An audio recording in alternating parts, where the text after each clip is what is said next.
We're going to start out with some shoulder capsule cars, and then from there we're going to go through your whole shoulder car. So we start out, I'm going to start here. I'm going to start out with my arms at 90 degrees. So I just imagine that I have like an X's on my bicep, and I'm just going to try to rotate those X's as far as I can, kind of away from the camera or up towards the ceiling, and then from there going down and just staying nice and clean. So I'm just going to make this quick. So usually I'd have somebody do like 5 reps, so I'm just going to go through 3. So 3, and I'm trying to just roll that ball in the socket. And then from there, I'm going to go arm straight. So I'm just adding the bicep.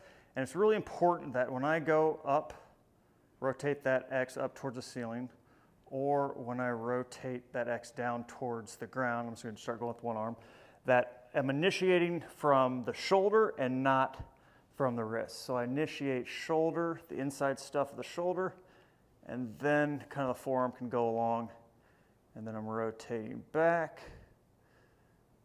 and then rotating the opposite way. So X on the bicep rotates down, initiating from the shoulder, and then same thing as I go through external rotation. Now, for the shoulder car, I like doing those before the shoulder car because we want to get good rotation as we're going through the shoulder car.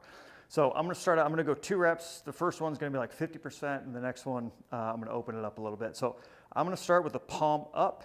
It's going to go slightly kind of across the body, and then it's going to start coming up.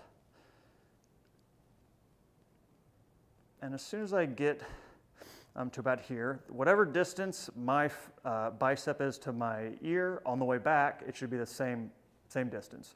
So as I start to go away from the camera, I start to think about rotating that X of my bicep down towards the ground.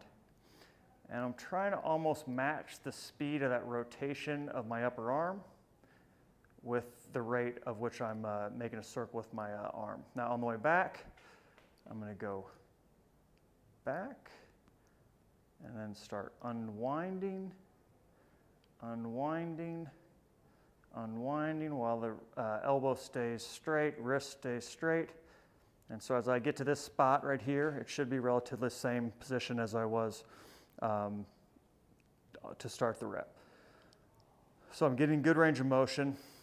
We're going to go one more. So if, let's say I try to get as much as I can. So what a lot of times you'll see is somebody will be substituting a lot of like shrugging. So if you see them going away from the camera, they don't roll well in the joint. So what they'll do is they'll substitute like moving, like shrugging the shoulder, and then they'll go back. And then same thing as I go back, shrug. So as much as you can, try to avoid that shrug by getting good rolling of the ball in the socket. As you go forward, I'll show a side view. So I try to go back almost to like 100%.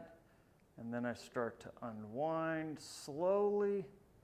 And you'll kind of notice I don't get a whole lot of shrugging, which is good. And as I come down and then across the body.